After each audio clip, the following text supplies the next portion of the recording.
e vamos para a nossa aula.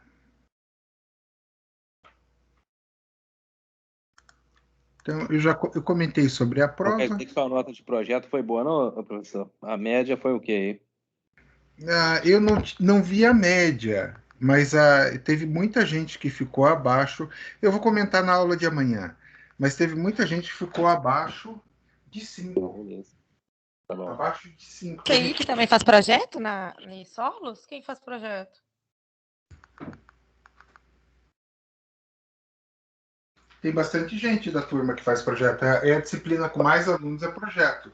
Projeto é aquela. Não, mas eu falo pro povo estar no sexto. É a aula de amanhã. Ah, sim. É. Eu faço. Quem faz? Eu acho que o sexto período Isso, todo faz. É Janilton. Quanto você tirou? Não sei. Você não viu, não? Eu acabei de ver. Eu acho que eu fui bem, não é, Priscila?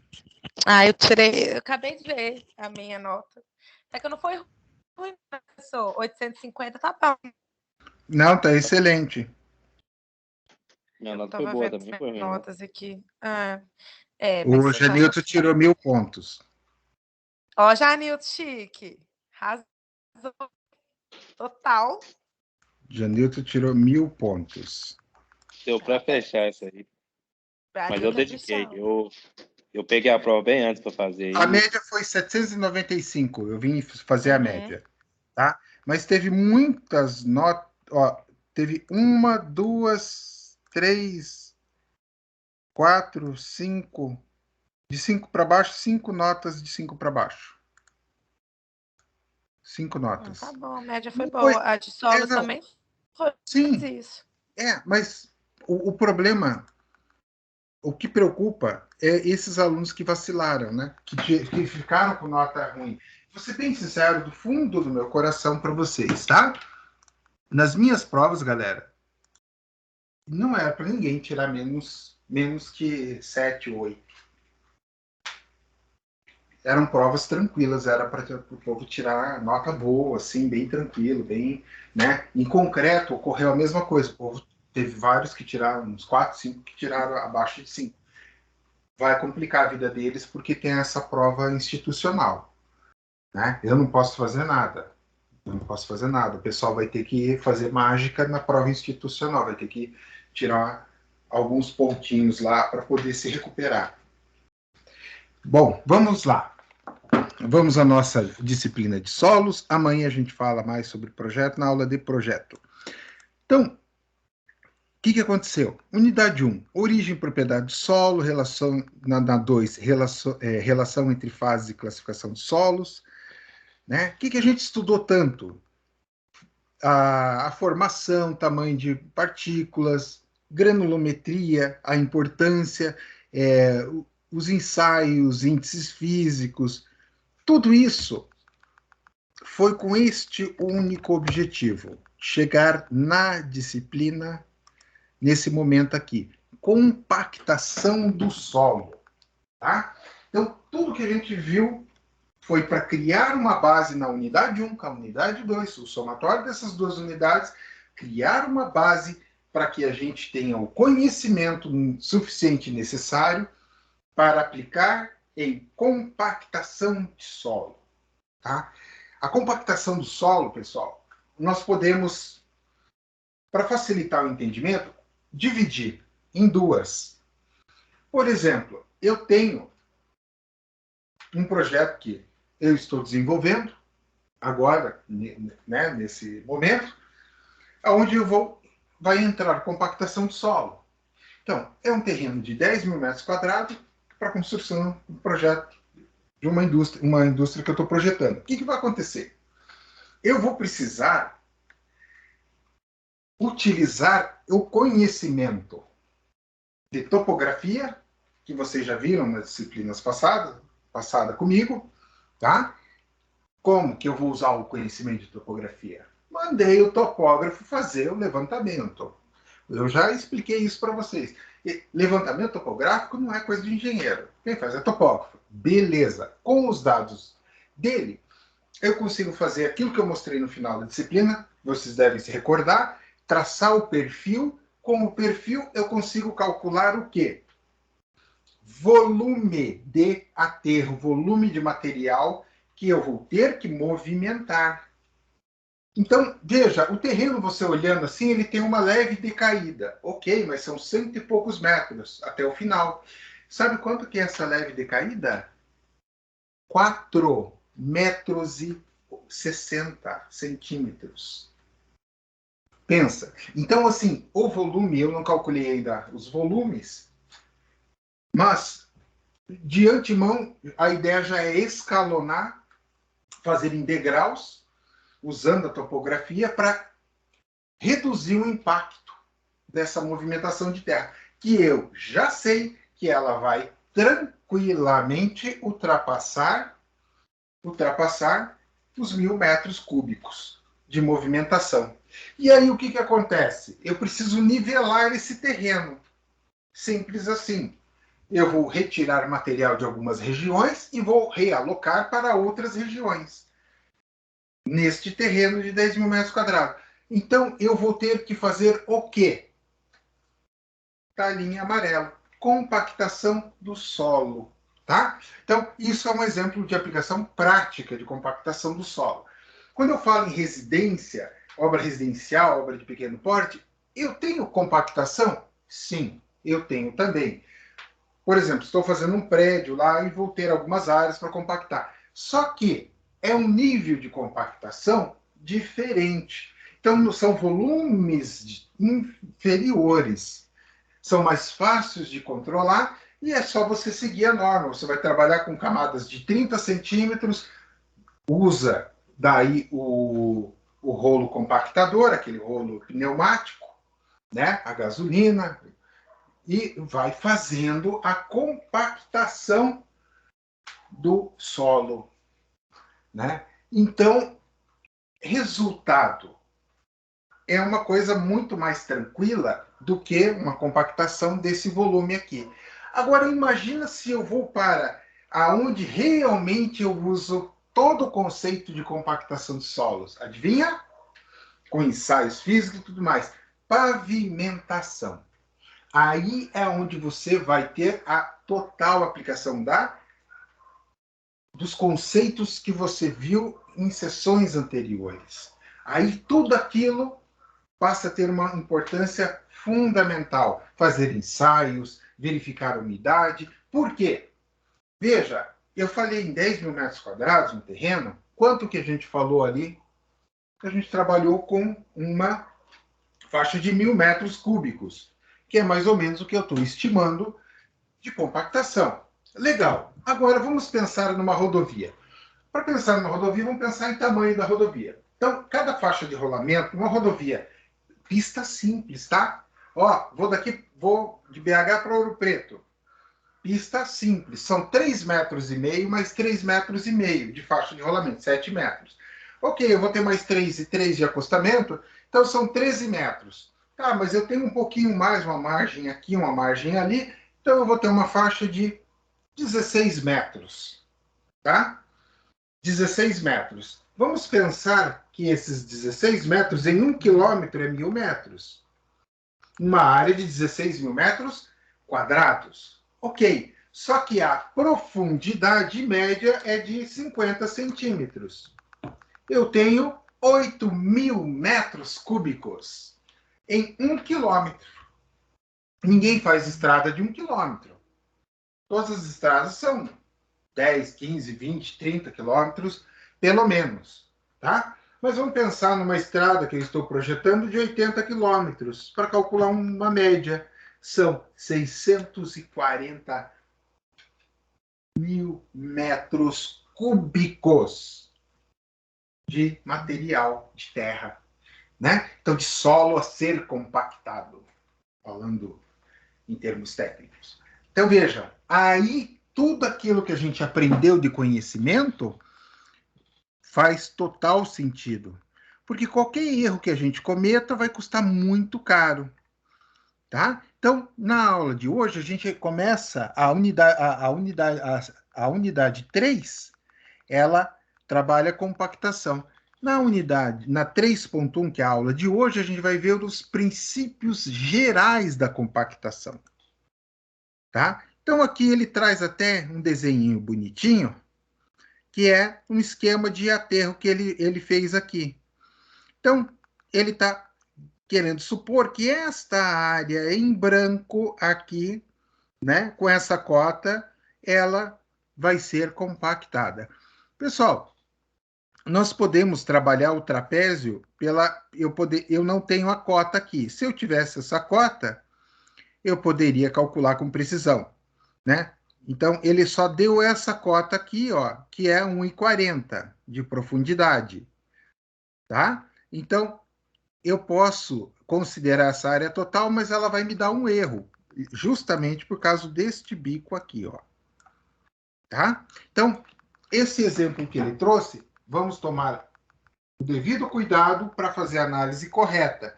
Então, para que a análise fosse real, eu teria que ter esta cota aqui. Eu não tenho esta cota. Então, eu não tenho como fazer uma análise precisa. Se eu tivesse um ponto médio aqui, eu já conseguiria fazer uma estimativa.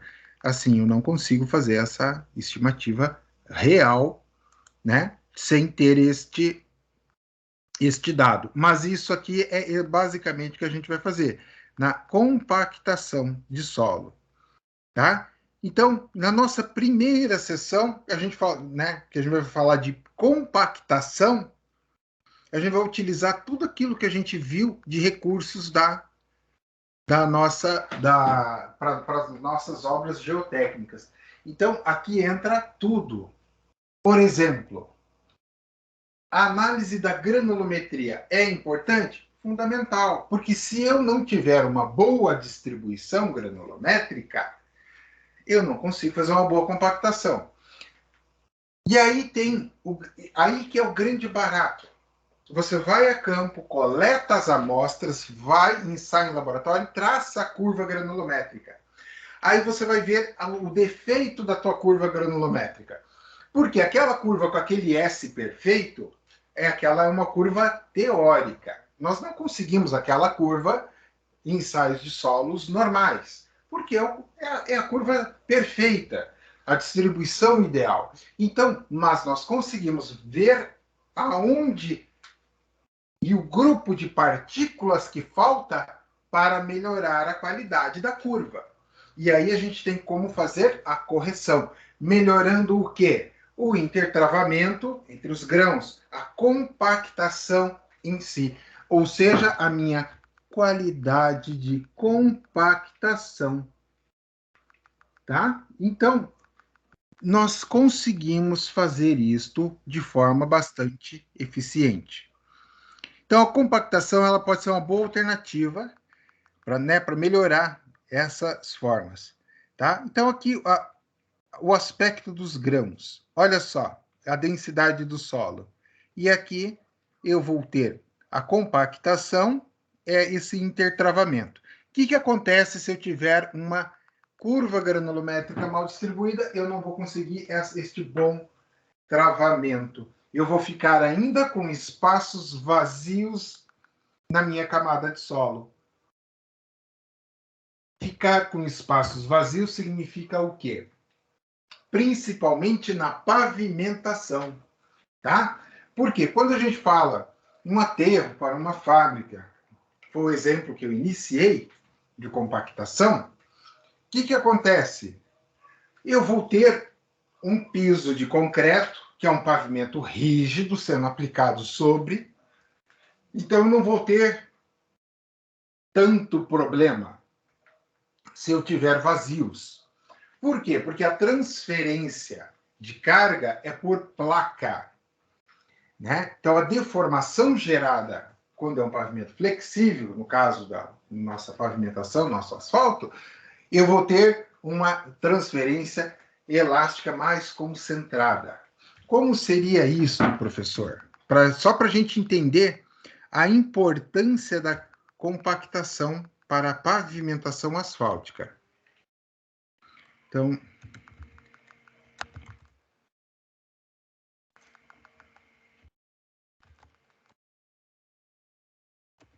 Vamos lá. Aqui eu tenho umas imagens bem legais que eu já selecionei. Aqui. Olha só. Olha aqui. É isso que eu estou falando, olha. Ah, eu falei do pavimento como? Pavimento rígido. Quem que é esse cara? Concreto. Ele transfere em placa. Óleo flexível. Tá vendo? Então, essa é uma diferença brutal. Então, se eu tiver alguma, digamos, falha de compactação no pavimento rígido, isso eu posso, não é o ideal ter, não devemos ter, não é o recomendado, ok? Tem todos esses, todas estas prerrogativas. Mas pode acontecer? Pode. É uma coisa que pode acontecer. Se vier a acontecer, no pavimento rígido ainda é um pouco minimizado em função da transferência ser para toda a placa. No pavimento flexível não existe isso. É só observar o gráfico de aplicação de carga. No flexível, ele vai transmitir direto. E se ele encontrar os vazios ali no meio, fatalmente ele vai danificar o pavimento. Tá? Então, por isso da importância de estudar a compactação, né? E eu já dei uma noção para vocês de volume de material, que é um volume absurdo de material. Então, por isso desta importância. Tá? Então, da mesma forma, a gente tem essa... O que vai acontecer? Eu vou reduzir esses vazios. Reduzindo vazios, eu reduzo também o quê? A permeabilidade, tá? Então, ou seja, a capacidade dele absorver água, se eu tenho menos espaços vazios, eu tenho menor quantidade de água sendo absorvida. E aí entra aquela outra história, eu tenho argila no meio. O que a argila faz? Justamente o contrário, ela vai reter água, gerar vazios, por isso ela danifica o pavimento. Então, se eu vi que o meu estudo do solo ali, ele apresentou traços de argila, características de argila, eu vou ter que fazer uma intervenção adicionando material para compensar, para corrigir não só a granulometria, mas também a quantidade, o teor de argila. Porque, assim, na teoria, o ideal é não ter argila. Ok, perfeito. Só que, mesmo em regiões de praia, pessoal, onde a gente tem um predomínio de areia, você tem argila. Tá? Então, não tem como você fugir 100% da argila? Não, não tem. Isso não te pertence. Você sempre vai ter a argila ali no meio. Então, você vai fazer o quê? Você tem limites toleráveis e aceitáveis que você pode ter de argila. O ideal é não ter, o ideal é não ter, mas imagine você remover, um exemplo que eu dei, de 80 quilômetros, que deu 640 metros cúbicos de material a ser compactado, você substitui 640 metros cúbicos.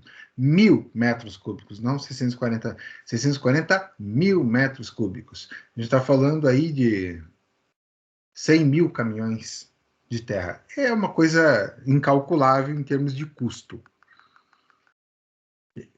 Dá para calcular, mas no sentido de incalculável, de o prejuízo ser muito grande. Então, os métodos que a gente vai utilizar para estabilizar. Como é que eu vou estabilizar? Como é que eu vou manter aquele solo confinado, restrito? Então, eu vou ter um método físico, confinamento mecânico, ou seja, eu passo o rolo sobre e aí ele vai se consolidando. Então, se eu tiver solos finos, eu vou fazer o quê? Misturar, eu vou colocar solos mais arenosos para reduzir o percentual para fazer essa correção. Eu posso usar químico, usar cal, posso usar cimento, asfalto para fazer adição de sal raramente, tá? Asfalto também raramente. O que acontece é a adição de cal e adição de cimento. Mecânicos, a compactação. Ok? Basicamente é isso. Então, o principal objetivo da compactação é reduzir a redução da compressibilidade, da variação volumétrica quando ele recebe água e seca. Moral da história. Compactei, tá tudo certinho? Tá. Se eu fiz uma boa compactação, independente da argila, digamos que eu já corrigi tudo isso e fiz uma boa compactação, o que vai acontecer? A água vai escoar pelo pavimento sem deslocar o material, sem alterar o volume do material de solo. Então, se eu não tenho alteração do volume de material de solo, essa expansão, essa variação volumétrica, se eu elimino esta variação volumétrica, eu tenho uma maior conservação do solo quando a aplicação de cargas, né? Ou seja, passou veículo sobre o solo, sobre o pavimento, estou aplicando carga. Uma rodovia bem movimentada é uma aplicação de carga constante. Choveu? Opa! Ela tem que se deformar e variar o mínimo possível. Aí é porque eu atingi uma boa compactação. Não fiz a boa compactação. Eu vou ter uma variação volumétrica muito grande. Eu vou ter deslocamento do asfalto, eu vou ter processo de erosão e deterioração do asfalto. Detalhe, pessoal, é muito comum, estamos entrando no período de chove um dia sim, outro também, né? A época de chuvas. O que acontece? Nós olhamos e vamos ver na TV novamente aquilo que a gente já está acostumado a ver, que é desabamento, queda de barreira, não sei o quê. A gente já sabe as consequências, a gente já estudou, já viu a questão do desmatamento. Então vamos pensar no solo, lá desmorrancou, lá um pedaço do pavimento desceu junto lá. Pessoal, não necessariamente foi um erro de compactação, e sim um erro na falha na proteção do talude. Ou seja, não foi feita a proteção da vegetação adequada do talude.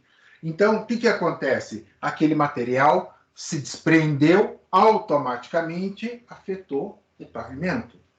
Tá? Então, não necessariamente foi um problema de compactação, mas sim um problema de proteção do talude. Ok? E aí você tem o desabamento. A gente pode dar uma olhadinha aqui.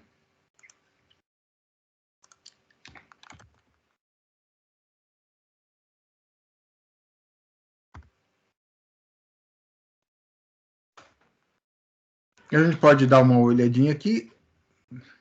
Nós vamos ver diversas imagens. Olha só. Olha aqui. Ó. Mas aqui, é um erro de compactação? Não dá para dizer que é um erro de compactação. A gente pode ver que esta encosta está totalmente desprotegida. Aí a gente olha aqui. Mesma coisa, ó. Ocorreu um deslizamento. Mesma coisa aqui. O pessoal vai e fica mexendo na cobertura vegetal. O resultado é esse. Olha só. Afundamento, plástico. Aqui eu vou dizer para vocês que é muito mais erro de execução mesmo, aqui erro de compactação do que erro por desabamento. Mas aqui não, ó. Aqui, ó, encosta. Até tinha camada vegetal, mas ela não estava bem ancorada, bem feita. Olha só, a mesma coisa acontece aqui, ó. Não estava bem executada, ela vai desabar. A tendência é que ela venha desabar. A mesma coisa aqui, ó. Aqui, neste caso, o que aconteceu? Onde está essa máquina, a água passa por aqui. Né? Então, eu tenho um açude, alguma coisa, e eu acabo bloqueando a passagem da água. Automaticamente ela vai descer, ela vai descendo, uma hora ela leva todo o material. Essa aqui é, novamente, parte da encosta, desceu, levou embora a parte do pavimento. Olha aqui, ó. Aqui o muro cedeu, né? Aí não... Ou seja, a barreira cedeu. Então, e aqui foi bem compactado ou mal compactado? Foi bem compactado. Pô, professor, mas caiu. Caiu o muro. Uma coisa, outra coisa, outra coisa. Caiu o muro com a pressão da terra, ele veio para e desabou. Vocês vão estudar isso em solos 2, tá? Mas eu tenho deformação do pavimento aqui? Não. O pavimento tá bonito aqui, ó. Ah, caiu para cá. Ok, mas caiu para cá porque cedeu o muro, tá? Olha só. Olha só. Aqui deixaram, não fizeram a drenagem, não fizeram a vala de escoamento, nem nada, desceu a camada de asfalto. Mas nós podemos observar a característica do pavimento nessa parte aqui, olha o solo, ele está bem compactado, ele está homogêneo. Então, não necessariamente foi um problema do solo, né? Ó, aqui, ó. Esse tipo de desabamento é só a gente olhar a água aqui, ó. Isso é típico do quê? Ah, eu vou e faço o asfalto e tal. Olha as manilhas aqui. Tinha manilhas. Só que o cara dimensionou a manilha por um fluxo muito menor do que era. Olha só, aqui ó, a água vai embora, vai carregar tudo, vai levar, né? E ela vai indo, vai indo, vai indo, ela vai tirando material, chega uma hora que ela vai colapsar e levar à ruptura. Aqui pode-se dizer que um erro de compactação, talvez, mas pelo tipo de fissuramento que ocorreu, desceu a placa. Então, aqui está muito mais para proteção de encosta. Ó, e essa é uma foto bem bonita, porque ela mostra, nessa parte aqui, ó, o que ocorreu, esse deslocamento de material. E olha quem que é a causa. Ó, é sempre, tá? Sempre ocorreu esse tipo de coisa, é aqui, ó. Isso não significa que é um erro de compactação, mas é um erro? Sim, é um erro de drenagem, de escoamento de água. Então, o cara pensou... Jefferson, Oi? ele por caminho de Guarapé, entre Pimenta, é a minha cidade, na verdade. Pimenta, Guarapé ali. Eles começaram a fazer a pavimentação lá, só que parou a obra, né? Mas no pedaço que eles fizeram, apareceram um monte de buraco, erosão. Isso pode ser erro do solo mesmo, erro de compactação, ou realmente é processo de erosão? Pode ser. Não. Veja, foi um processo localizado, porque aqui a gente vê... Tem ponto que dá no canto, igual esse aqui, por exemplo, tem coisa que dá no meio do asfalto para dar uma onda. Não, então é erro na base, é erro de compactação. Tá, é a dúvida. É erro de compactação. Ó, esse aqui é um provável erro de compactação, tá? Porque você pode ver que ele deformou para lá, deformou para cá, né? Ele deformou além das faixas onde está. Quando é um erro quando é um desabamento, olha só, como este aqui, você vai observar o quê? Que ele é localizado. Então, isso é um erro localizado. Ó, desabamento na MGC 482. Pode isolar, carangolar. Eu nunca ouvi falar, mas tudo bem. Na zona da mata. E aí, olha só. Então, isso aqui é desabamento da encosta.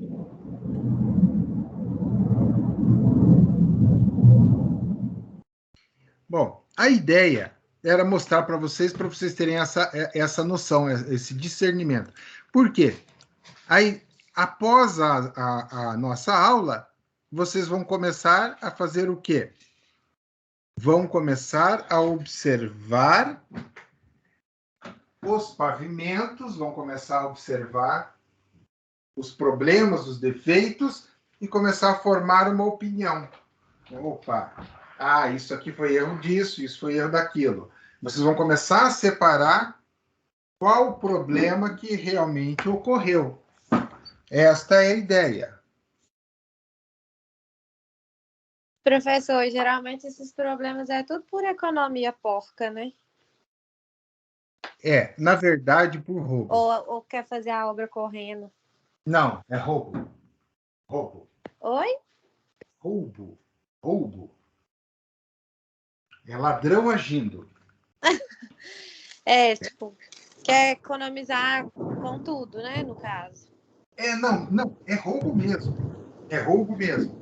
Olha, eu tenho lá, por exemplo, no meu escopo orçamentário, eu tenho calculado 20 mil metros cúbicos de compactação. Um exemplo. Eu vou lá e realizo 5, 6 mil metros cúbicos e dou uma tapeada. Isso tudo é calculado em hora máquina.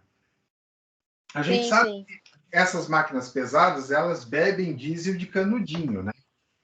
Aí eles jogam pro custo do diesel. Exatamente. Aí o que eles fazem? Aí eles colocam lá que eles têm para receber 150 mil horas máquinas, eles executam 70, 80, 50, e a diferença eles embolsam. Então o nome disso é roubo. Verdade, mas é o que mais acontece, né? É o que mais acontece, infelizmente. Na pavimentação rola muito, muito. Muito dinheiro. Quando eu aprendi pavimentação, isso há mais de 25 anos atrás, um professor me falou e deu o preço em dólar. Porque ele falou, eu vou dar o preço para vocês em dólar, por quê? Independente do tempo, vocês sempre vão poder considerar e fazer o cálculo do custo do pavimento. Uma rodovia federal, pista simples, custa 2 milhões de dólares o quilômetro. E se vocês pegarem e baterem na calculadora, jogar R$6 o dólar, 12 milhões, pega um edital de licitação, vocês vão ver que vai fechar mais ou menos a conta. Ele falou o seguinte: 1 milhão é o custo da obra, 1 milhão é roubo. E aí, será? Não é nunca. Não, e será que pode? Será que é um por um? Tipo, 1 milhão é o custo, 1 milhão é roubo? Né? E aí, será? Daí... até mais. E aí, na disciplina de pavimentação, desculpa, ele falou, foi a disciplina de implantação de estradas, tá? Implantação de estradas. E daí eu fui, na disciplina de pavimentação, tinha um estágio obrigatório da disciplina. A disciplina tinha um estágio, dentro da disciplina tinha um estágio, né? Era um estágio de 120 horas. E você tinha que acompanhar a obra de pavimentação. Então, e fora o estágio final de curso também tinha. Então, mas aí nós fomos acompanhar, eu e um outro amigo, a duplicação lá da 101. E quem estava fazendo a duplicação da 101? A empresa OAS. E ok. Conheço. OAS. E de quem que era a empresa na época? Antônio Carlos Magalhães. Um dos maiores bandidos e ladrões da política que esse Brasil já conheceu. Hoje tem lá o neto dele, o ACM Neto, que é ACM Neto, Antônio Carlos Magalhães Neto. Então, era ele o dono da empresa. Aí a gente olhou e foi pesquisar todas as empresas que estavam fazendo, porque é tudo por lote. Eu tenho 300 quilômetros para duplicar, beleza. É tudo por lote, é o sorteio do bife. Né? Divide lá em 4, 5, 6, 8 lotes e cada empresa pega um lote. Cada empresa pega lá 50, 60 quilômetros e tal, e vamos dividindo para a galera. E nós fomos pesquisar. Né? Porque a gente ficou muito cabreiro com aquilo. Embora eu não possa falar que a empresa não tinha tudo organizado, laboratório, tudo certinho, tá? Não posso dizer que a empresa não estava tudo certinho. Aí nós fomos constatar uma coisa que nós olhamos um para a cara do outro, a gente não sabia se chorava ou dava risada. Rigorosamente, os 8 lotes da duplicação, todos pertenciam a empresas que tinham políticos ligados. Todos. Sempre tinha um senador, um deputado federal por trás. Aí fica difícil, né? Você acreditar que não ocorreu nada de irregular. Né? Mas professor, não, dá para com dizer... certeza, ocorre sempre. Dá para dizer, dá para afirmar? Eu não posso nem dizer nem afirmar, mas que chamou atenção. E o professor de implantação falou, 50% do valor da pavimentação errou. Infelizmente. Mas, por outro lado, vamos pensar para nós engenheiros, tá? É um setor que vale muito a pena, pessoal. É o que eu mais gosto, por isso que eu estou super interessada.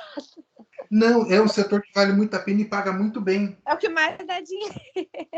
Não, olha, os salários do povo da pavimentação giram... inicial é próximo de 10 mil reais nas concessionárias. E não estou falando de aquela ou aquela outra, não, várias concessionárias. Tá? O meu projeto de doutorado da UFOP, eu estou desenvolvendo em parceria e usando os laboratórios da Arteres. A Arteres é a dona da concessão da Fernão Dias. Então, e pagam bem. Pagam bem. 8, 10, 12 mil reais o salário para o povo da pavimentação. Então, para quem gosta, olha, é uma área bem interessante. E pagam bem, pagam certinho, é tudo muito legal, muito bem feito e organizado. Né? Então, vale a pena. E não é uma coisa que tem riscos, né? Deu Covid, não estou nem aí. A BR está ali, passando o carro, pondo dinheiro no bolso. Mas daí passa menos carro. Tem menos custo para manter o pavimento com menos carro. Opa, mas daí voltou normal, muito carro. Vai dar trabalho, ok, mas vai entrar mais dinheiro. Então, é uma coisa que, nossa, tanto é que, se vocês forem olhar com uma lupa e olhar com muito cuidado, vocês vão ver que tem sempre políticos por trás das concessionárias. Todas, tá? Todas. Então, sempre tem alguém ganhando ali da política. Por quê? Porque, pensa, pessoal, é uma mina de dinheiro. Você gasta com manutenção, você paga bem o engenheiro. Ok, mas o dinheiro está entrando ali. Então, ou seja, não é uma coisa assim que você tem que sair, que você tem que vender. Você não precisa vender nada. Você fica ali, o cara vai passar, ele quer ir de um lado para o outro, ele vai passar pela BR, ele tem que pagar. E, detalhe, Minas, por exemplo, o pedágio é de graça. O pedágio é de graça, é R$2, R$3, mas como tem volume de carros, dá dinheiro igual. No Paraná, pessoal, é 13, 14, 15 reais cada pedágio. Cada pedágio. Em pista simples. É o cúmulo da roubalheira. Porque o que os caras fizeram? Os caras fizeram o seguinte, olha, vocês vão entregar essa BR duplicada, beleza. Então eu vou cobrar o pedágio mais caro para poder duplicar. Pode cobrar. Aí vieram os acertos políticos.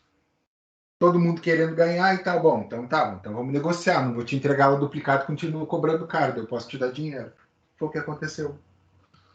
Então, para vocês se deslocarem, por exemplo, no Paraná, do interior para a capital, num trecho de 600 quilômetros, é R$120 de pedágio. Pensa. Carro, ok? Não é caminhão. Carro. Imagina caminhão, quanto não se cobra. Então, assim, ocorreram muita coisa errada nessa parte de concessões e pedágio e tudo mais. Como engenheiro, vale a pena trabalhar? Vale, porque você vai trabalhar, a tua função é cuidar do pavimento, da qualidade do pavimento. E você vai ser bem remunerado para isso.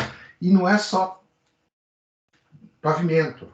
Tem o pessoal que tem engenheiro na parte de tráfego, controle de tráfego, estimativa. Nossa, parte de projetos. Se vocês forem olhar, pessoal, é uma gama de serviços. Então, dá para dizer assim, cada quilômetro, por cada trecho de 10 quilômetros, você tem pelo menos 2 engenheiros atuando.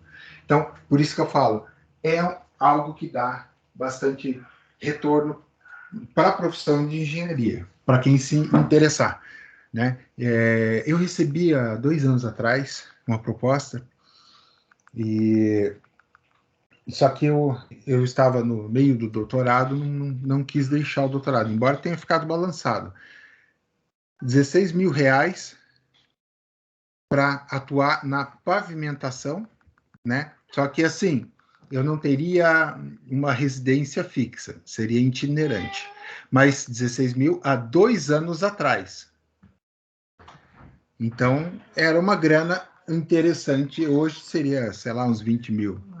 Então, eu fiquei bastante tentado com a possibilidade. Tá? Mas vamos lá. Vocês vão ter a disciplina de pavimentação depois de solos 2.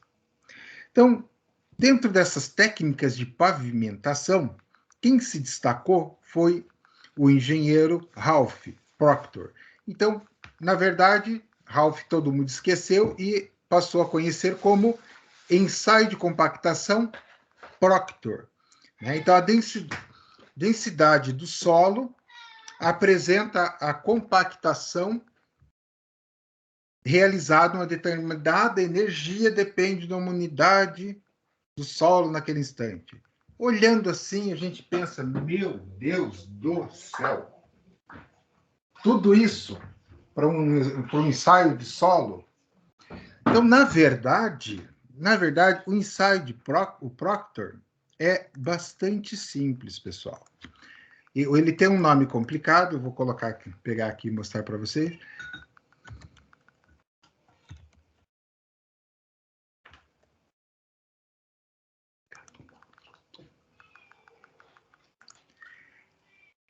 Então, o ensaio Proctor, aqui eu deixo mostrar a tela para vocês.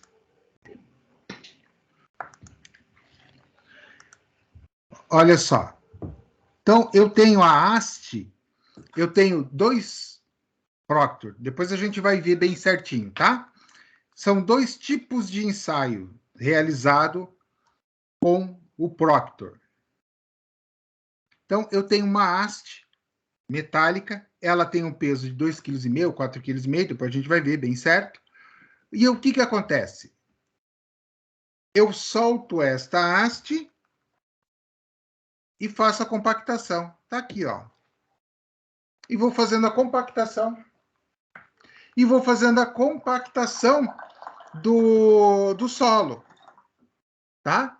Então, vou soltando, vou compactando. Ou seja, eu tenho um determinado número de golpes, eu sei o peso, opa, eu vou medir quanto ele compactou. Como assim? Imagine, eu tenho o meu corpo amostral ali, e aí eu compacto. Ele vai reduzir a altura. Eu vou medir a altura que ele reduziu.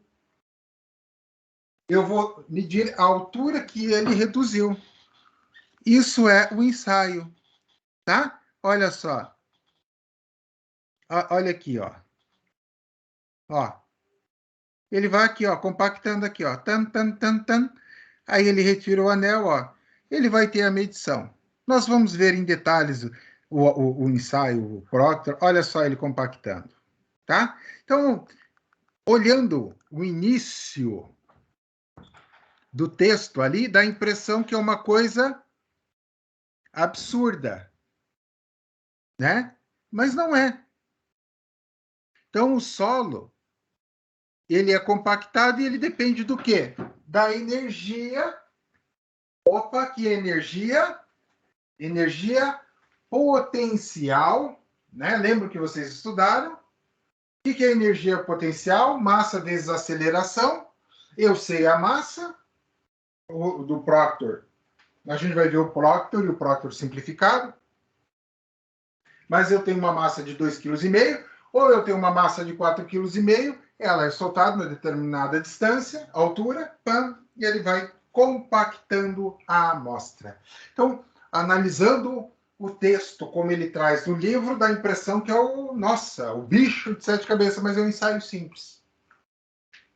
Né? É um ensaio bastante simples de ser realizado.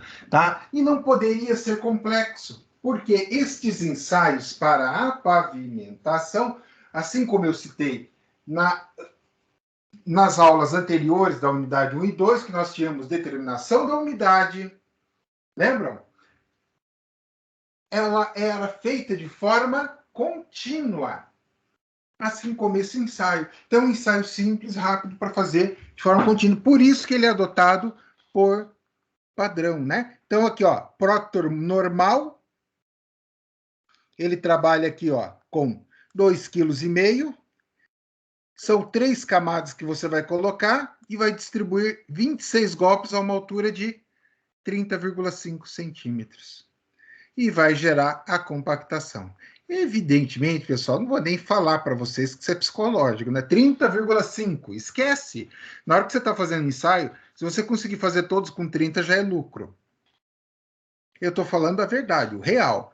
E aí a gente tem o modificado, tá? Que é 4,5 kg. Por isso que a gente tinha ali 2 ensaios, 2 imagens, uma mostrando com 2,5 kg, outra com 4,5 kg. Então eu tenho o Proctor normal, ou simplesmente Proctor, e eu tenho o Proctor modificado, ou intermediário. Geralmente a nomenclatura que vem é Proctor e Proctor modificado, tá? Aonde você tem mudança na massa. Então eu passo a ter, em um eu tenho uma massa de 2,5 kg, no outro eu tenho uma massa de 4,5 kg. Então o que se diferencia nesses 2 ensaios simplesmente é isso. Evidentemente, a altura é maior, são 45 centímetros e são 50 golpes, né? E eu tenho um recipiente maior.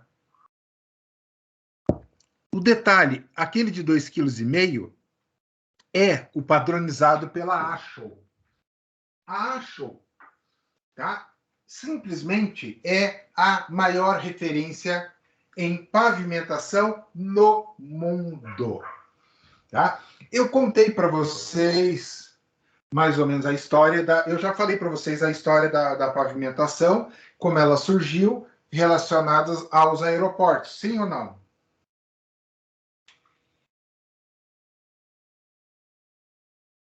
Não tô Eu lembrando. não lembro, não. Também não lembro, não. Não falei? Não lembro se eu tenho errado. Tá. Então vamos lá, pessoal. Então, recapitulando. Então, eu para mim, eu acredito. Bom, de repente eu falei para a turma de solos 2. Né? Mas vamos lá. Segunda Guerra Mundial, nós tínhamos. Você falou sim. Comentei, né? Comentou sim, você contou a história da guerra, contou como é que foi o solo, como é que foi Agora eu lembrei criado, também, o negócio da guerra, do aeroporto, você tinha mostrado. Exatamente, o avião foi evoluindo, aumentando. Isso, e daí eles precisaram evoluir o pavimento, a pista dos aeroportos. Sim, que é uma zero no chão. Falou assim, professor. Isso. Então, pessoal, por quê? E lá naquela época eu falei, então, foi desenvolvido para aeroporto a ASHO, e a ASHO é a referência mundial, tanto que o eixo tandem, que vocês vão aprender, que é o eixo que a gente utiliza como padrão de cálculo, é 8,2 toneladas, isso em pavimentação, foi desenvolvido em 1963 pela ASHO. Tá? Então, a ASHO é uma referência. E a BNT usa também a mesma referência. Tá? Usa a mesma referência. Por quê? Porque as nossas normas, pessoal, raras exceções se salvam disso, mas a nossa grande maioria das normas são baseadas em normas americanas e normas europeias. Tá? Também não vejo nada de errado nisso, tá? Pô, se os caras fizeram uma norma bem legal, uma coisa bem jóia, e que funciona, por que a gente vai tentar reinventar a roda? Não faz sentido. Os caras já fizeram isso pela gente. Então a BNT se baseia também na ASHO. Ok? Então, a grande diferença entre esses ensaios do Proctor normal, ou simplesmente Proctor e o modificado, é a técnica empregada. Na verdade, não é bem a técnica empregada, porque a técnica é a mesma. O que modifica é o tamanho da massa, a altura e a quantidade de golpes. E, evidentemente, o cilindro onde é realizado a compactação do material. Tá? Então, a compactação do material é realizada num cilindro maior, para uma massa maior, enfim. E aqui nós temos aqui uma tabela das características dos proctors. Né? Então, nós vamos ter variações. Eu posso ter intermediário, proctor de 12 golpes, normal. Todos eles relacionam o quê? Uma massa que cai de uma determinada altura. Isso aqui é psicológico, já falei para vocês, esquece-o. Né? A não ser que seja mecânico o processo, né? Ou você tem um aparelho para fazer um ensaio, quando é manual, esquece esse negócio de 0,5. E a quantidade de golpes, não, essa é bem levada a sério. E a quantidade de camadas a serem compactadas. Só. Tá? Mas todos eles vão fazer o quê? Olha só. Esse já é um aparelho, ó. Já é um pouco mais chique, o de 2 kg, né? Esse é o do ensaio do CBR, mas ele é bem parecido com esse aqui, ó. Aí você solta o golpe, pam. Esse é o do CBR, que a gente já vai falar. Tá? Então, no Proctor, a gente faz esse ensaio de compactação e é determinado o quê? A umidade do solo contido dentro daquele cilindro e eu posso obter a massa específica. Como que eu vou fazer isso? O material que eu vou fazer o ensaio Proctor, eu coleto uma amostra, levo para a estufa ou faço o teste da frigideira, foi questão de prova, né? Eu poderia usar outras formas, como, por exemplo, o quê? Frigideira, speed, estufa, o que mais, pessoal, que eu poderia usar? Álcool. Lembram da questão? Então, eram as formas de você fazer o ensaio. Quais os ensaios que eu poderia fazer para obter a umidade? Então, eu posso fazer qualquer um desses ensaios normalizados, eu vou determinar a umidade.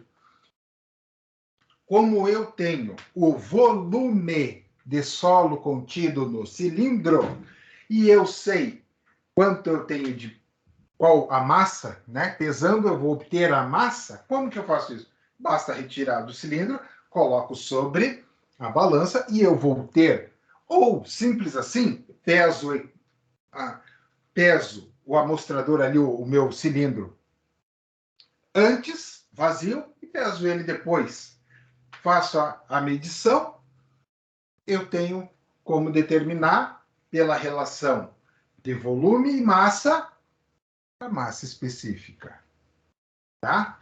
Então, pessoal, são ensaios bastante simples, mas eles vejam que eles começam a ficar associados.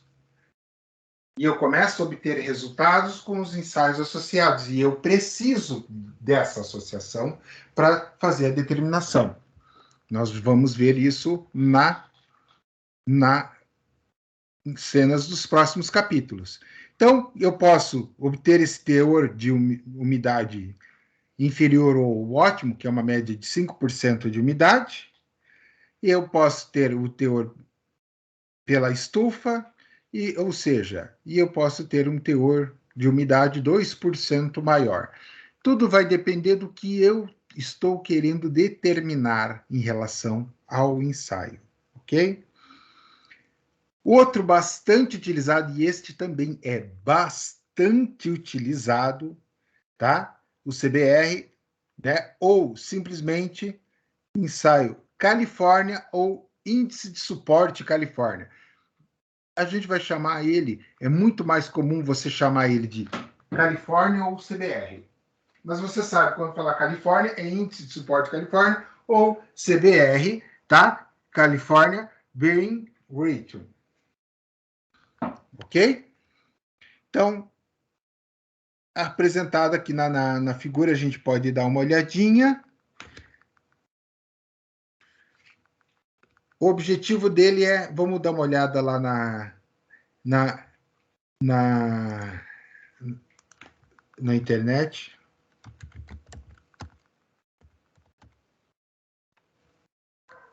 Para a gente dar uma olhadinha no nas imagens. Porque aquele ali, o aparelhinho dele é muito sem vergonha. O da foto aqui, tá? Ó, esse aparelhinho aqui tá muito sem vergonha. A foto não tá muito mostrando muita coisa, tá? Agora, esse aqui já tá mostrando legal. Olha só, eu já tenho os 2 cilindros, eu já tenho aqui, eu já tenho como verificar o ensaio de expansão. Aqui, ó, tá? O anel diamétrico, os extensômetros para fazer a medição, aqui o cilindro e a prensa manual, ou seja, eu vou apertar aqui e eu vou fazer as leituras aqui e aqui, ok? Então, ó, esse aqui já dá para ver também, ó, ele tem todo o equipamento colocado ali. Aquela foto lá não trazia bem o ensaio, é verdade. A gente já vai dar uma olhadinha em vídeos como é que é feito os 2 ensaios, tá? O Proctor e o CBR. Eu só queria mostrar os ensaios primeiro para vocês, para a gente olhar os videozinhos de como eles são feitos. São vídeos bastante curtinhos e rápidos, tá? Então, o CBR, falando um pouquinho mais sobre ele, então, o que ele tem, qual que é o objetivo dele? Ele quer saber quanto ele resiste, quanto aquele solo vai resistir em relação à aplicação de cargas, ou seja, quanto ele resiste de compressão, quanto ele resiste sem realizar uma deformação além daquilo que você projetou, tá? Então, o objetivo dele é esse. Então, por isso que ele é chamado de suporte. Índice de suporte Califórnia. Califórnia porque foi feito, evidentemente, na Califórnia, né? Então, o índice de suporte é quanto ele vai suportar a aplicação de cargas sobre essa base compactada. Então, mesma rotina, você realiza a compactação, quantidade de golpes pode ser 56, 26 ou 12, vai depender da técnica empregada, do cilindro, mas ele está verificando o quê? Capacidade expansiva, né? Quanto ele vai expandir ou não. Vamos dar uma olhada agora em videozinhos para ver esses ensaios.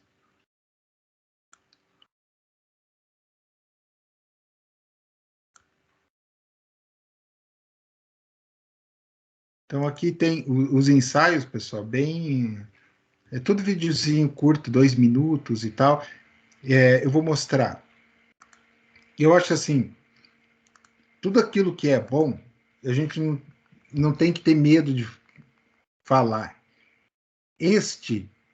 Essa empresa que suporte e tal, que faz ensaios de laboratório, de geologia, esses caras são bons, tá? No que fazem. Eles fazem tudo certinho, tudo de forma correta. Então, não tem o porquê a gente não falar que os caras fazem bem feito o que eles fazem. Então, vamos lá. Olha só, o que ele está fazendo? Ele está preparando o material, tá? Homogeneizando o material que vai para o ensaio. Né? Então, como assim? Homogeneizando. Vocês estão vendo que aqui, ó... Não. Oi? Não sei se você está mostrando alguma coisa, não carregou nada aqui para mim. Tá. Pessoal, não carregou só para ele ou para todo mundo? Eu tô vendo isso. Pra mim carregou. Para mim também tá passando, professor. Danilton, é contigo. Deve ser mesmo. Quer dar uma atualizada aí? Eu espero. Mas nesse caso eu teria que sair e entrar de novo, né? Não. Agora carregou aqui. Carregou. Carregou? Tá. Eu vou voltar aqui um pouquinho, ó. Eu vou voltar aqui. É um vídeo de 2 minutos e meio, tá? Então vamos aqui, ó. O que ele está fazendo aqui? Então ele está homogeneizando. Se vocês observarem, quer ver, ó? Vai mostrar a hora que ele trocar a cena aqui. Ó, opa, dando um pause. Olha aqui, tá vendo esses torrões? Né? Então, isso aqui compromete o ensaio.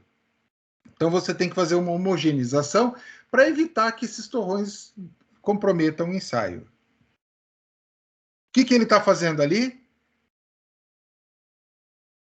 Ele quer determinar o quê? Umidade. Então, ele está coletando a amostra para levar ao laboratório. Aqui ele está fazendo a homogeneização. Aquilo que eu falei, ele tem que homogeneizar, ele não pode achar com aqueles torrões. E aqui, olha só, ele está fazendo quem? Proctor. Proctor. Colocou uma camada, colocou a segunda camada e vai aplicar os golpes. Olha lá. Tá vendo? Por que eu falei esquece aquele 30,5? Teoricamente, aqui tem 30,5. Vocês viram que sempre fica um pouco de material retido? Então, esse 30,5 que tem lá, que é o comprimento dessa haste, ele sempre tem uma interferênciazinha ali, tá? Mas a gente faz de conta que não tem para não perder a amizade. Olha lá. Ele está colocando mais uma camada e olha lá, olha, ó, aplicando os golpes para fazer a compactação. Fez o nivelamento, ele já viu o que ele queria do Proctor. Lembrando que a gente está vendo o CBR, então o foco é CBR, mas se vocês viram que a colocação do material é igual, só que ele vai fazer o quê? Saturar. Olha lá, ele saturou. Ele fez a completa saturação.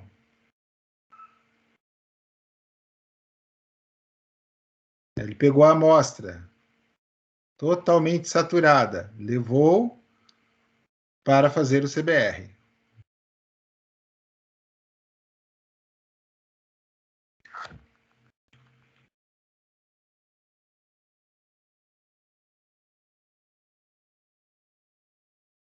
E agora ele vai fazer as leituras.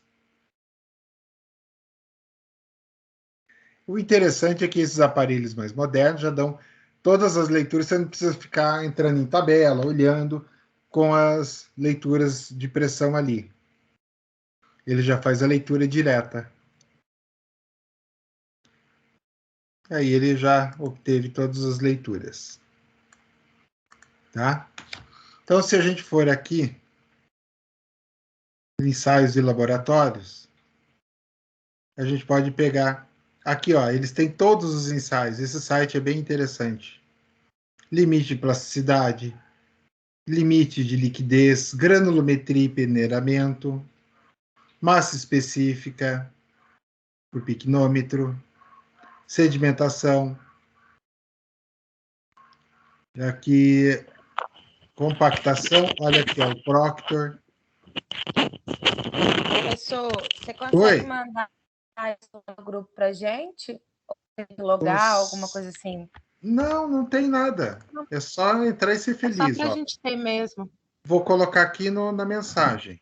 Vou colocar na mensagem aqui, ó. É só entrar e ser feliz.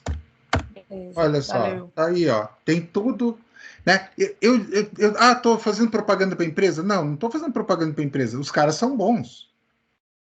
Não, né? Então, veja, vocês olharem, assistir o vídeo com som e tudo mais, um ensaio bem feitinho, é muito. Ah, olha só.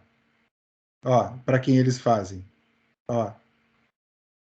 Ó. Tá vendo?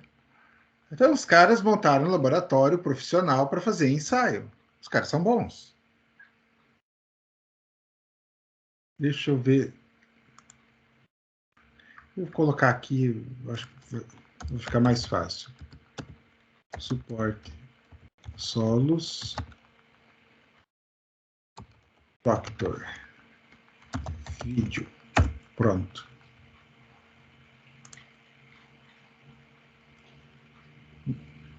Eu queria deles lá. Eu não me perdi no coisa.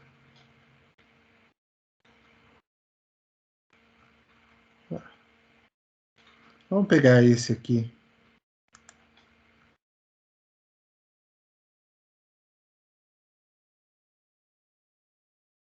O duro é que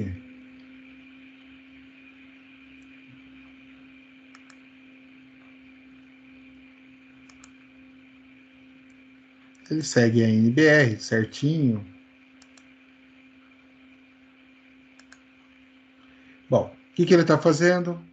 Está peneirando, está separando, vai homogeneizar. Daí ele está saturando para ficar dentro da umidade esperada. Ó. E não adianta você fazer compactação com solo seco, que o material seco não vai te dar resultado. Ele está mostrando o que ele vai utilizar aqui do cilindro.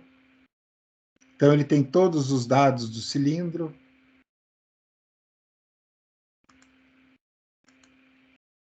Aí ele pegou o Proctor. Olha ali. Ó, colocou a primeira camada, igual que o outro fez lá, né? Ele fez uma escarificação ali, aí ele vai aplicar o Proctor.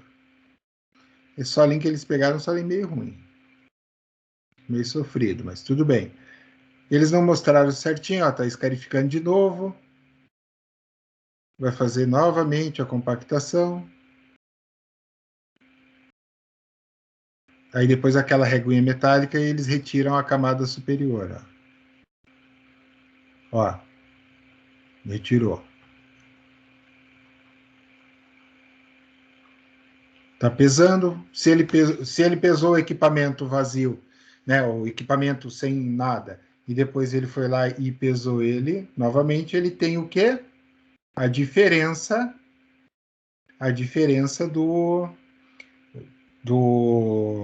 de peso com o volume, ele obtém massa específica. O que ele está fazendo com o macaquinho hidráulico? Só está tirando o solo do cilindro, nada mais. Depois de ter feito essa compactação, né? Por que ele está fazendo isso aqui? Agora ele está desmanchando o solo que foi compactado. Não necessariamente precisa ser feito. Vamos entender isso aqui. Então, aqui, a curva de compactação. H de umidade, percentual de umidade. Ele foi variando com a umidade para ver o que vai acontecendo. Então, ele obteve com 24% de umidade maior energia de compactação. Ó. Conforme ele foi molhando, ele foi baixando a curva de compactação. Opa.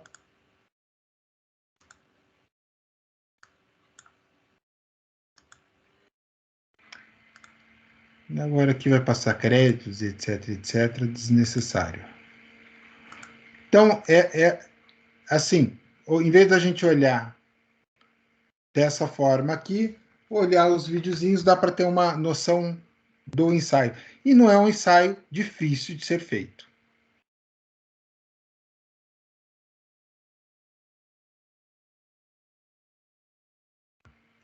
Tá? Aí aqui, bastante importante. Em campo, o que acontece em campo? Então, a compactação por impacto, Proctor, é amplamente utilizada. Né? Como a gente pode ver, os equipamentos eles são bastante simples e eles são referenciais para o uso, né, dos equipamentos de compactação. Ali ele traz o rolo pé de carneiro e o de chapa lisa. Detalhe muito importante, pessoal. O de chapa lisa eu vou usar em terrenos especificamente arenosos. Imagine um terreno que aglutine material, eu usar um rolo de chapa, ele vai travar o rolo de chapa e acabou, você não usa mais para nada. Então eu vou usar o rolo pé de carneiro. Tá? Então, para solo arenoso, compactação, por exemplo, de brita, areia, eu vou utilizar esse rolo liso. Tá? O pé de carneiro eu vou utilizar em outras circunstâncias. Vou mostrar os dois aqui, que é muito mais pensando Professor, repete de novo, por favor. O rolo liso, você vai usar quando? Eu vou falar de novo aqui. Vamos lá. Tá. Olha só. Eu tenho o rolo pé de carneiro, que é esse cara aqui, tá? Quando eu tenho um solo que tem uma capacidade de aglomerar. Então, eu uso ele, né? Então, a função dele é evitar essa aglomeração. Este rolo liso, observa que isso aqui é pó de brita, e olha o pó de brita já retido aqui.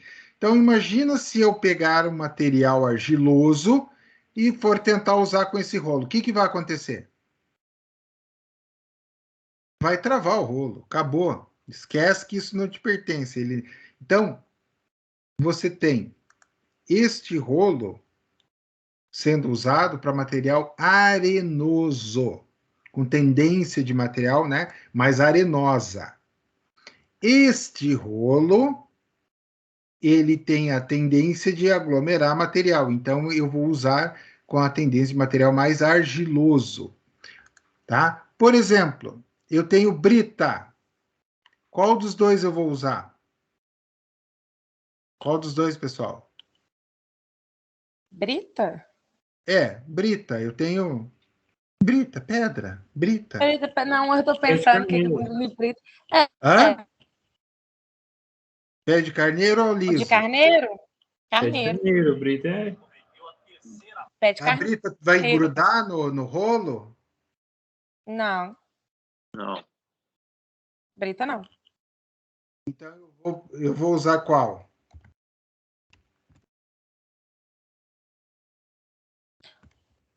Seria o liso aí? Qual dos dois? Seria o liso? Seria o liso. Agora você fez eu mudar para o liso. Mas olha só, o que eu falei? Por que eu não uso esse aqui? Qual que é o mais eficiente dos dois? O liso. Não resta a menor dúvida. Por que eu não uso o liso com material argiloso? Porque vai grudar no rolo. Certo? Então, para evitar que isso ocorra, eu faço o quê? Eu uso o pé de carneiro. Exatamente. Então, esse rolo liso aí não seria só para dar acabamento na praça, selar a praça, não, professor? Porque o pé de carneiro ele bate, mas ele fica cheio de ondas, né? Cheio de imperfeições. Sim, mas não. Aí quando você vem com esse liso aí, você faz o acabamento, aí você sela a praça de aterro. Não. Não, porque se você colocar o liso aonde você passou o pé de carneiro, ele vai grudar. Ah, depende, porque nós fizemos um aterro compactamos todo no pé de carneiro, mas sempre o acabamento da praça final, a gente vinha com esse rolo liso aí, entendeu? E ele selava, ficava bonitinho a praça. Ok. Depende do material. Depende do material. Depende do material. Se você tiver o material, se o teu material não for um material compacto, um material bem legal, como umidade que esteja no ponto legal, olha só, ele faz a compactação. Aqui eu posso aplicar o liso? Posso. Ele já não, ele não. O problema todo é aqui, ó. Quer ver? Ó? Olha nessa foto. Aplicar o liso aqui, ele vai afundar o liso e vai grudar material no liso. Ele não vai, ele vai perder eficiência. É diferente, né? Então, ó, aqui você veja que você tem um material mais arenoso. Aqui, se eu utilizar o liso, não vai ter problema. Olha lá o liso sendo utilizado no material mais arenoso, ó, não gruda nada.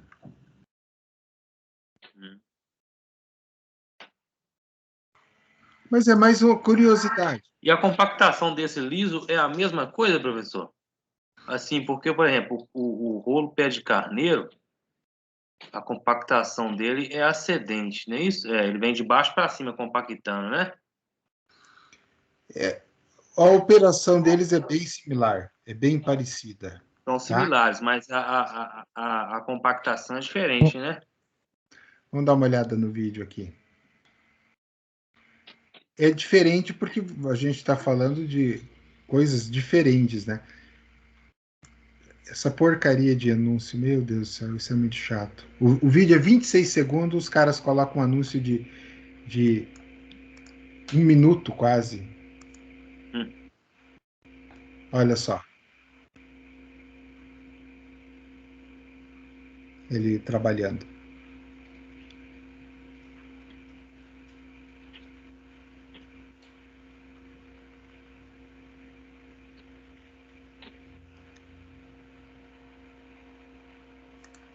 Já parou de trabalhar também.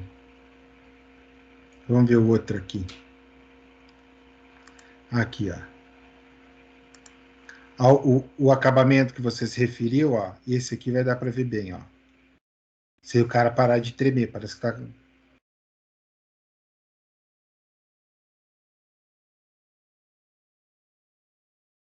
Olha só, ele dá um acabamento bom, dá uma compactação muito boa.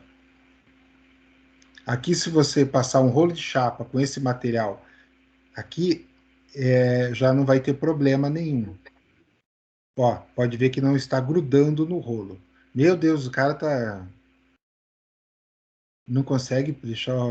Ele tá filmando com o celular e tá tremendo. Olha só. Mas dá para ver que onde ele está passando, ele já está compactando bem. Ó. Porque ele já passou várias e várias vezes, né? Mas Ó, tá mas vendo como que imagina. fica o solo? Cheio de imperfeição ainda. Se não passar um Sim, rolo liso aí, não vai ficar legal. mas você tem. Mas só depois que você terminar completamente o uso do pé de carneiro. Por Sim. exemplo, ó, tá vendo que eu tenho material aqui, ó? Tá vendo a seta? Olha Tô essa vendo. região aqui, ó. Ó. É, Meu tem Deus, esse material cara solto, fica. né? Vou parar aqui, que esse louco fica tremendo. Olha só. Ele vai ainda compactar melhor. A hora que ele homogeneizar, que fica tudo igual aqui, ó, bem desse jeito, aí sim ele consegue. Ele Entrar com consegue. liso. Exatamente. Mas eu mostrei o rolo e tudo mais curiosidade mesmo. Vocês vão ver mais sobre empavimentação, ok? Pessoal, vamos então para o nosso intervalo. Daqui 15 minutos a gente retorna, tá bom? Alinhado.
Bom, pessoal, vamos retornar para a parte final da nossa aula. Então, nós vimos ali, eu mostrei os equipamentos, né? Por quê? Para a gente dar uma olhada nesse quadro agora, que a gente já viu os equipamentos iniciais ali, as diferenças entre os rolos, como seria o procedimento para realizar uma compactação, né? Então, nós teríamos, evidentemente, a escolha da área, limpeza, regularização. A partir na verdade, essas duas aqui, etapas básicas, né? Então, vamos pensar o seguinte: vou definir o meu projeto, aonde irei executar a minha obra. Ah, ok. Foi feito todo o planejamento. Essa limpeza prévia já é feita na etapa pensando já na etapa de topografia, é feita a locação. Hoje, o traçado preliminar ele é feito utilizando bases cartográficas, né? Então, nós temos levantamento de imagens, nós conseguimos fazer todo o estudo prévio, mas não dispensa a ida em campo. Então, em campo, eu vou fazer daí a determinação, a demarcação da área da qual será estudada. Daí eu vou fazer o quê? Levantamento topográfico. Então, essas duas etapas, escolha da área e limpeza da área, isso é feito já nessa fase de inicial. Aí é feita o quê?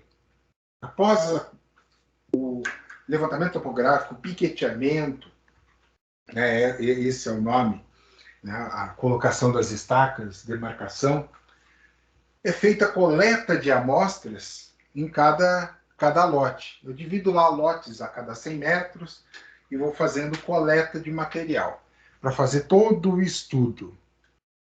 Tá? Aí que eu vou entrar, depois eu vou analisar a curva granulométrica, fazer as correções, enfim, todo aquele estudo de laboratório que a gente já discutiu. Aí que eu vou para a terceira etapa, né? Eu até vou ampliar aqui, ó, a terceira etapa, que é lançamento e espalhamento, tá? Então, após saber exatamente quanto e qual material eu preciso lançar, que eu vou fazer o lançamento, né? Então, não tem como fazer um lançamento de material, não, eu vou lançar. Não, eu vou fazer todo um estudo, um detalhamento, uma programação, aí que eu vou fazer o lançamento deste material em campo, ok? Regularização da camada. Como é que eu vou fazer essa regularização da camada? Eu vou usar a motoniveladora para fazer o espalhamento e depois essa regularização da camada, ok? É com ela que eu vou fazer. Aí ele traz na quinta etapa pulverização, homogeneização.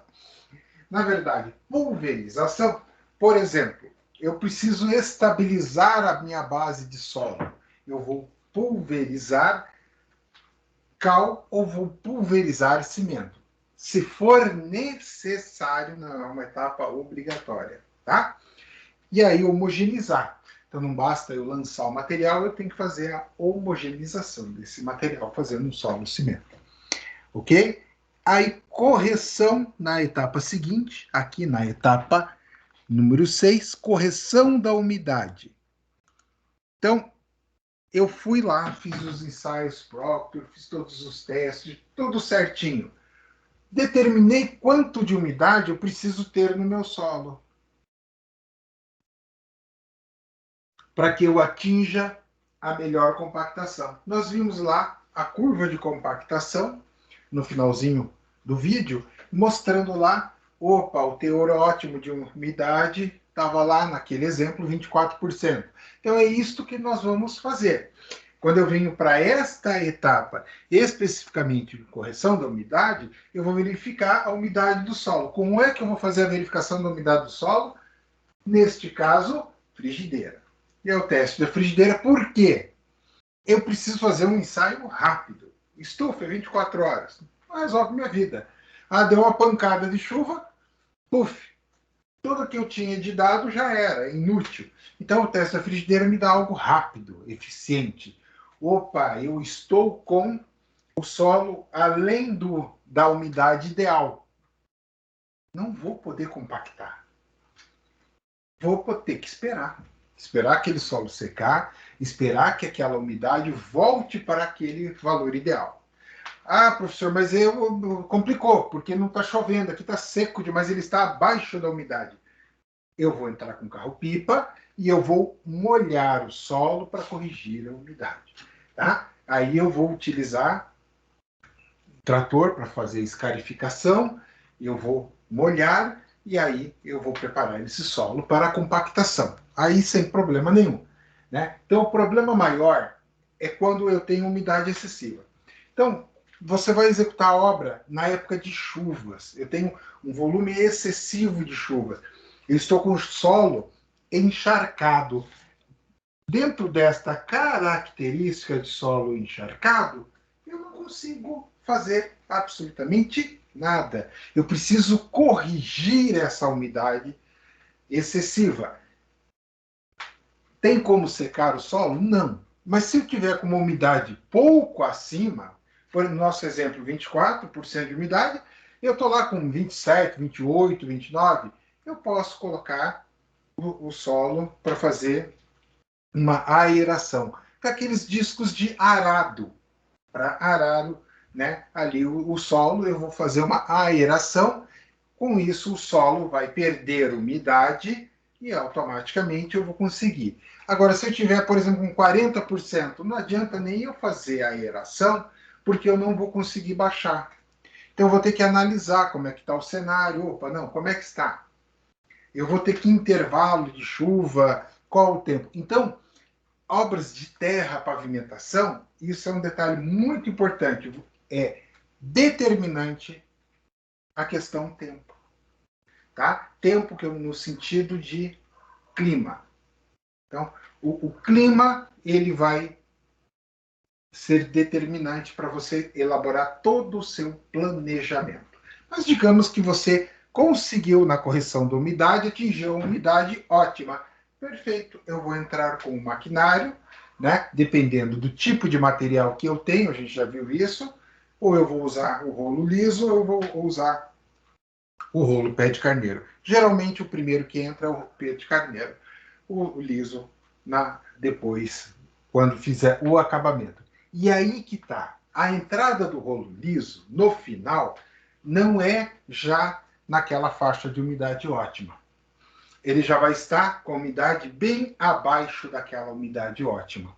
Para que não ocorra, né, para que não grude o material no rolo de chapa lisa. Então você vai entrar já, por exemplo, se a nossa umidade ali era 24, é ideal, você já vai estar com o material lá bastante seco, numa umidade abaixo de 20, para que você possa fazer a finalização com esse rolo liso, ok? Professor, e a forma de secar esse material é só na arenação? Ou eu posso adicionar algum produto químico, por exemplo? Não, porque a gente está falando num volume brutal. Eu estou falando de um volume brutal também. Então você não, produto químico não. Você Fazer pode. tipo um traço, você pode fazer Hã? uma mistura, tá? Fazer tipo um traço, você jogar, por exemplo, você faz o espalhamento desse produto. Vou dar um exemplo aqui da cal, por exemplo. Você jogar a cal e fazer Sim. uma mistura com ele, só para ele poder puxar mais a umidade. Pode. Só uma pergunta da pessoa, Não, não sei. não, pode. Você até pode.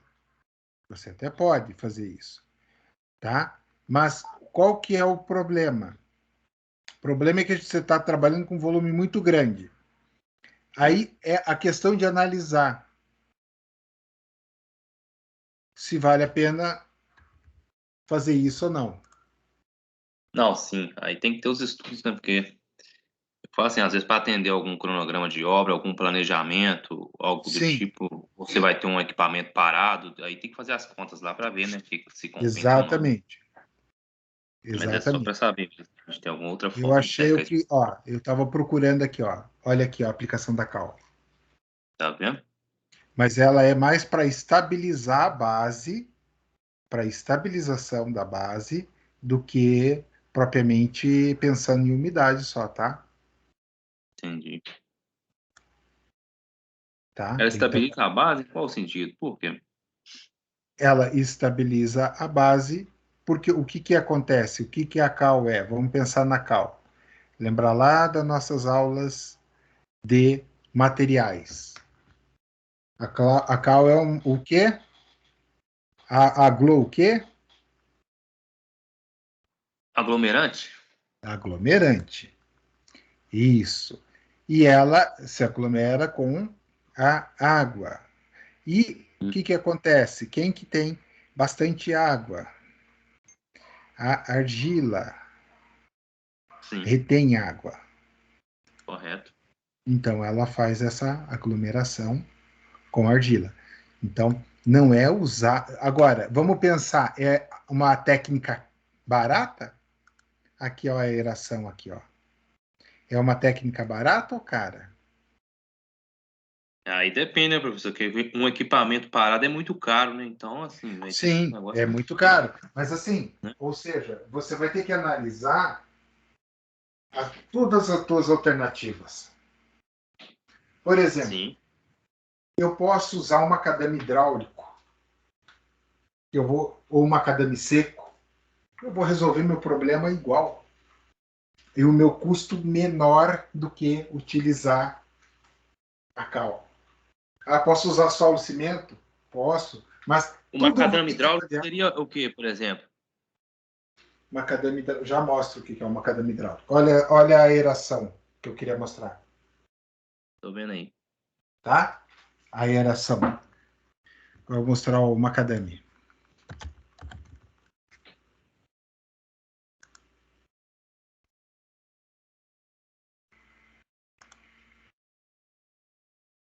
Olha só, isso é o macadame. Então, é uma granulometria bastante variada. Você vai ter a pedra de mão, o rachão, e você vai ter partículas bem menores. Mas ele é um material que você poderia adicionar e talvez teria que tirar, né, professor? Remover ele todo, né? Não. Ou não? Ele daria, por exemplo, num aterro aí de argila, por exemplo, ele não seria, ele não N- aumentaria o índice de vazio por ter esses Não, porque granulometria. por exemplo, se tiver uma argila muito, muito feia, você retira. Você retira, Uhum. tá? E a camada de macadâmia, ela vem sobre a base, tá? Então, a gente está falando de solos na subbase, tá? Vamos olhar bases do pavimento para entender isso aqui. Vocês vão ver isso aqui tudo em.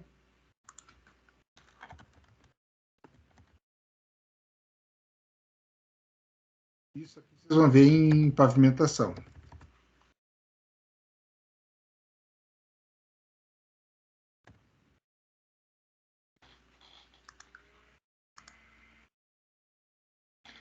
Tá? Então, vocês vão ver isso aqui em pavimentação. Mas olha só. Tá pequenininho, vamos pegar um bonitinho. Esse tá bonito. Olha só. A base, Base. subbase, reforço do subleito, subleito.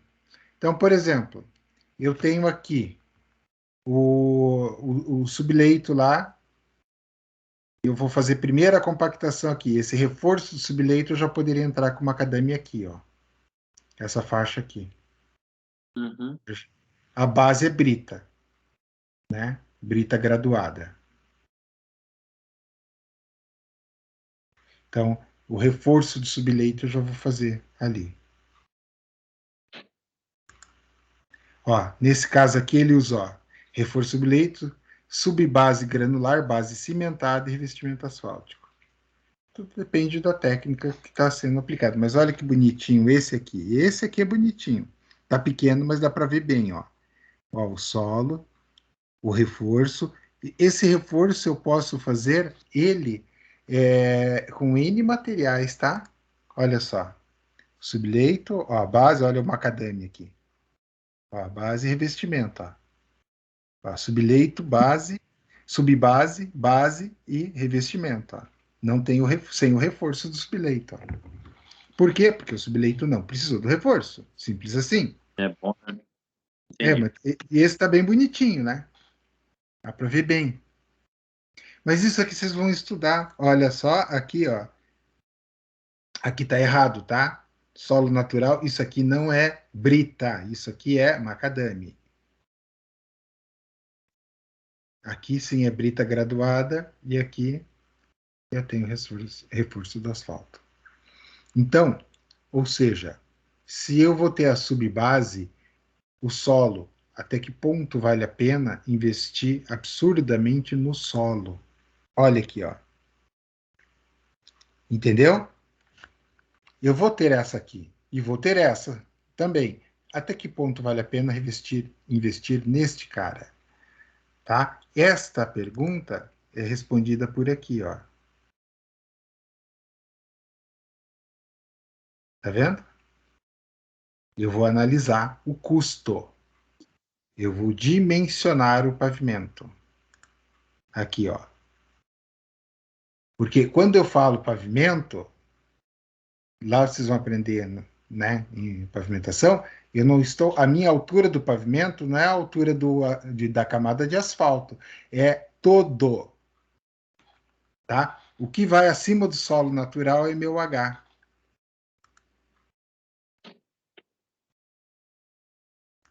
Ok? Então, a ideia é esta. Entendi. Então, voltando aqui, controle de compactação que a gente viu, escarificação e preparo para a próxima camada. Né? Então, pessoal, aqui ele traz a descrição, né, a escolha da área, pulverização, homogeneização, a irrigação é feita com os caminhões-pipas, a compactação, você faz uma avaliação da umidade ótima, que é aquela que a gente viu, com uma tolerância de 2 a 3%, e as curvas de compactação. Olha aqui, ó, a curva de compactação, lembram que a gente viu lá do ensaio Proctor, ó, ele está me dando a umidade ótima aqui, ó. Tá? Deixa eu dar uma ampliada aqui. Ó, tá bem ruinzinho de ver, mas dá para ver que é 18, 20 e 22. Então ele está com 21%, mais ou menos, ou ele está me dando o valor de compactação ideal para aquela camada de solo. Tá? Então, ou seja, resumindo, aí aqui a curva de compactação. O que ele faz nessa curva de compactação? Então, ele vai trazer, veja, é a gama do solo, né? H de water, que é da água, e a umidade. Então, ele vai fazer uma análise para ver esse peso específico aparente do volume compactado. Então, isso aqui a gente pode obter o S igual a 1 para solo saturado, né? Se o solo não estiver saturado, a gente vai ter um valor diferente. Como é que eu sei isto? Eu pego o solo, vou fazer a imersão dele na água, deixar ele imerso. Então, se eu tenho o dado dele, o peso, todos os dados antes de fazer essa imersão e depois da imersão, eu consigo determinar o índice de saturação. Da água a gente sabe que é 1, né, que é adotado. O do solo a gente tem como determinar, a gente já viu isso, o gama do solo. Então eu consigo determinar o gama da curva lá de compactação. Tá? Esses ensaios assim são feitos, pessoal. Na verdade, você tem índices, tem tabelas, e já traz tudo isso pronto. E hoje em dia, os ensaios são todos computacionais. Então você não precisa ficar sofrendo fazendo na mão. Mas também não tem grande segredo. Ó. E esse cara é da água, né? Água, solo, solo, água e a saturação, que você já viu lá como é que é verificado. Tá? Então, esse processo inicial, nessa primeira aula que a gente está tendo de compactação, a gente vai falar mais de compactação, são mais 2 aulas que a gente vai abordar o tema, vai aprofundar. O mais importante é entender a finalidade da compactação, pensando no Proctor e pensando no CBR. Ambos estão preocupados com o quê? Com a expansão desse solo, ou seja, eu compactei o solo. Quando ele receber água, qual será o comportamento previsto deste solo? Tá? Qual será o comportamento previsto desse solo? O que irá acontecer? Eu vou ter qual comportamento? Então, isto é a parte mais interessante para se analisar dessa parte inicial. Então, eu vou ter uma pequena variação do volume da minha massa de solo, que é o ideal. Então, a compactação é justamente para obter isso. Em presença da água, baixa variação volumétrica. Este é o principal objetivo, assim, para se entender uma visão geral da compactação. Dúvidas, pessoal?